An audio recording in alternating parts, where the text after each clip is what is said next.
Assalamualaikum warahmatullahi wabarakatuh. Perkenalkan, nama saya Helmilia Putri Wulandari dengan NIM 13125000152 dari kelompok 7 kelas C. Salam sejahtera bagi kita semua. Dalam paparan ini, kita akan membahas pemikiran komunisme Indonesia melalui satu sumber primer dan satu kajian akademik utama. Sumber primer tersebut adalah pidato menempuh jalan rakyat yang disampaikan oleh D.N. Aidit pada tahun 1952. Kajian akademik pendamping yang digunakan adalah karya Ruth McVie berjudul The Rise of Indonesian Communists. Perlu ditegaskan sejak awal bahwa pembahasan ini bersifat ilmiah dan kritis, bertujuan memahami sejarah pemikiran politik Indonesia, bukan untuk menyatakan persetujuan terhadap ideologi komunisme dan akan dikaitkan dengan nilai Pancasila dan Undang-Undang Dasar tahun 1945. Dalam menempuh jalan rakyat, Aidit menggambarkan Indonesia sebagai bangsa yang belum sepenuhnya merdeka secara politik dan ekonomi. Ia menyatakan penderitaan rakyat bersumber dari sisa-sisa imperialisme. Aidit menyebutkan secara eksplisit bahwa tingkat penghidupan rakyat semakin sangat merosot, tekanan imperialisme Amerika semakin keras dan kasar. Aidit 1952. Ruth McVie menguatkan gambaran konteks ini, namun dengan pendekatan akademik. Ia menulis bahwa kebangkitan PKI pada tahun 1950-an terjadi karena partai ini mampu membaca ketidakpuasan sosial secara sistematis, bukan semata-mata karena faktor ideologis. McVie menyatakan, the post-war PKI was rebuilt not through armed rebellion, but through discipline, organization, and mass politics. McVie 1965. Dengan demikian, Aidit menyampaikan narasi ideologis dari dalam, sementara McVie memberikan pembacaan historis dari luar.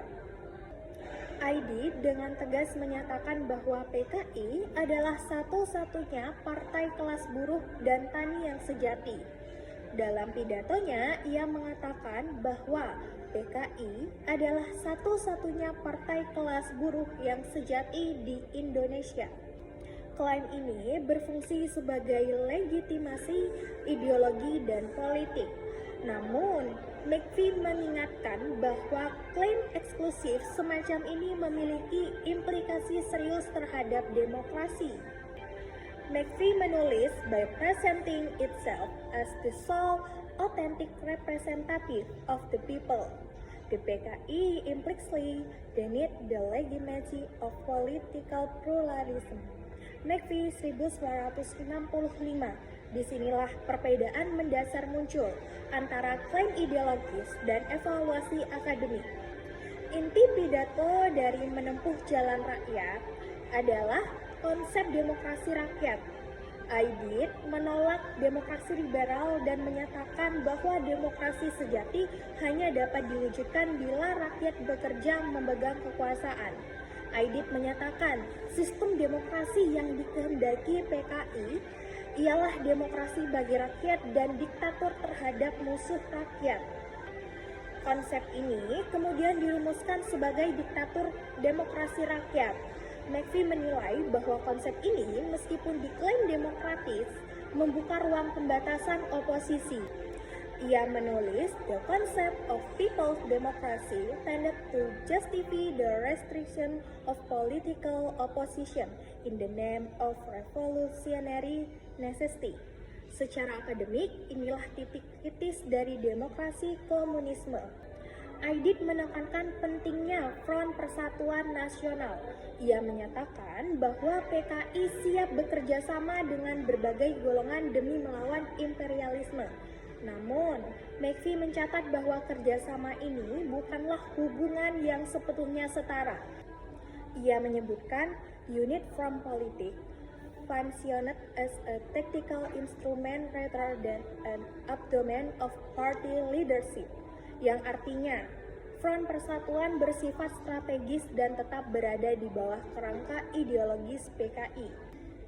Ilmu politik modern mensyaratkan demokrasi yang menjamin hak politik universal, kebebasan oposisi, perlindungan HAM. McPhee menegaskan bahwa dalam praktiknya, yaitu the PKI's democratic claim consistent with an intolerance of dissent that limited democratic competition. Dengan demikian, demokrasi rakyat versi komunisme tidak sepenuhnya sejalan dengan definisi demokrasi konstitusional modern. Demokrasi komunis versus Pancasila. Jika dibandingkan dengan Pancasila, perbedaannya sangat jelas. Pancasila menjamin kesetaraan warga negara dan musyawarah sebagai dasar demokrasi. Konsep pembatasan hak politik berdasarkan kelas sosial dalam demokrasi komunisme bertentangan secara prinsipil dengan sila kemanusiaan dan kerakyatan. Kesimpulannya adalah menempuh jalan rakyat merupakan dokumen ideologis penting yang merefleksikan cara PKI memandang rakyat, negara, dan demokrasi. Namun melalui analisis Ruth McPhee, terlihat bahwa gagasan tersebut mengandung resiko serius berupa konsentrasi kekuasaan dan pelemahan pluralisme. Penggabungan Aidit dan McPhee menunjukkan bahwa Aidit menyampaikan keyakinan ideologis internal, sedangkan McPhee menghadirkan analisis histori kritis. Kajian ini tidak bertujuan membenarkan komunisme, melainkan untuk memahami sejarah pemikiran politik Indonesia dan menegaskan bahwa demokrasi Pancasila merupakan pilihan konstitusional yang paling sesuai bagi Indonesia. Referensi utama Aidit DN 1952, Menempuh Jalan Rakyat, dan McPhee R 1965, The Rise of Indonesian Communists, Cornell University Press. Demikian dari saya, terima kasih, kurang lebihnya mohon maaf, saya akhiri dulu. Wassalamualaikum warahmatullahi wabarakatuh.